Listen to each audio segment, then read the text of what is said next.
Bye bye bye bye bye. రేయ్, నీదేమైనా అందమైన ఫేస్ అనుకుంటున్నావారా? తీసుకొచ్చి మొహంలో మొహం పెడుతున్నావు. దొందరగా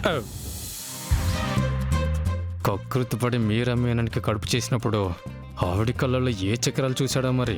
రేయ్, దానికి నాకు ఏ సంబంధం లేదని నీకు ప్రూవ్ చేసే కదా. అంటే ఆవిడ మాటలు విని నమ్మాలనిపించినా నీ రక్తం, నీ కొడుకు, నీ జిరాక్స్ని గుర్తు తెచ్చుకుంటే నమ్మాలనిపించట్లేదు బాయ్. పోబుంది ఇక్కడి నుంచే. అసలే ఏం జరుగుతుందో, నా మీద ఇంతలా పగబట్టి ప్లాన్ చేసిందెవరో తెలియక నేను టెన్షన్తో చస్తున్నా. ఈ ఆరాటం పోరాటం అంతా నీ భార్యను చూడ్డానికి అని చెప్పొచ్చు కదా. రేయ్, ఇది కూడా వినపడిందా? ఎవరు గట్టిగా ప్లాన్ చేశారా? నా పాత శత్రువులందరినీ బెదిరించా.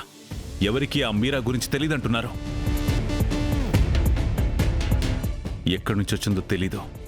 తన గురించి ఎవరి దగ్గర ఏ ఇన్ఫర్మేషన్ లేదు. కానీ నా గురించి పూర్తి ఇన్ఫర్మేషన్ తన దగ్గర ఉంది. ఎవరో వింటారబ్బా? ఎవరిదంతా చేస్తున్నారో.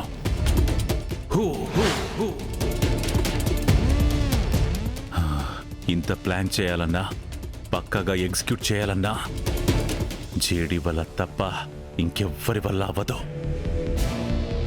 పైగా సిటీలో మీనన్ని కాల్చే ధైర్యం జేడీకి తప్ప ఇంకెవ్వరికీ లేదు. నీ అనుమానం ప్రకారం ఇదంతా చేసింది జేడీనే అయితే మరి ఆ మీరా గురించి మనకి ఇన్ఫర్మేషన్ తెలిసిండాలి కదా భాయ్. స్టేట్ మొత్తం ఎంక్వైరీ చేశాం, ఏ చిన్న ఇన్ఫర్మేషన్ కూడా దొరకలేదు. ఒక్క చోట మాత్రం ఎంక్వైరీ చేయలేదురా. ఒక్క చోట? ఎక్కడ బాయ్? జైలు. జైలా? ఇదంతా చేస్తుంది జేడీనే అయితే జైల్లో మీరా గురించి అడిగితే ఇన్ఫర్మేషన్ తెలుస్తుంది. జైలర్కి ఫోన్ చేసి ఆ మీరా ఫోటో పంపించడుగు. పేరు, అడ్రస్తో పాటు జాతకం మొత్తం చెప్తాడు. సరే బాయ్.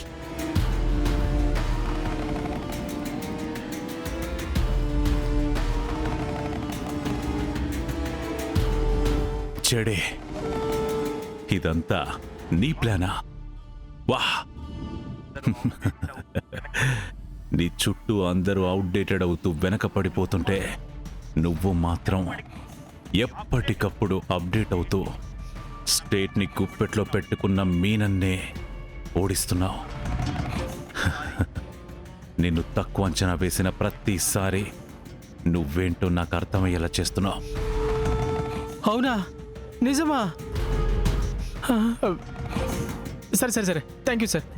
బాయ్. నీ అనుమానమే నిజమైంది భాయ్. ఆవిడ అసలు పేరు బొబ్బిలి ధనలక్ష్మి అంట.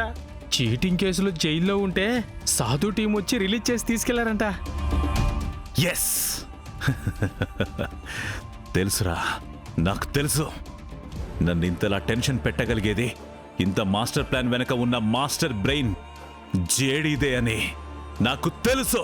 కళ్ళ ముందుండి ఇదంతా చేస్తున్న జేడీని కనిపెట్టి ఏదో పెద్ద 8వ ఒంటరి కనిపెట్టినట్టు ఎంత ఎగ్జైట్ అవుతున్నాడేంటి? రేయ్, ఇది కూడా వినపడిందా?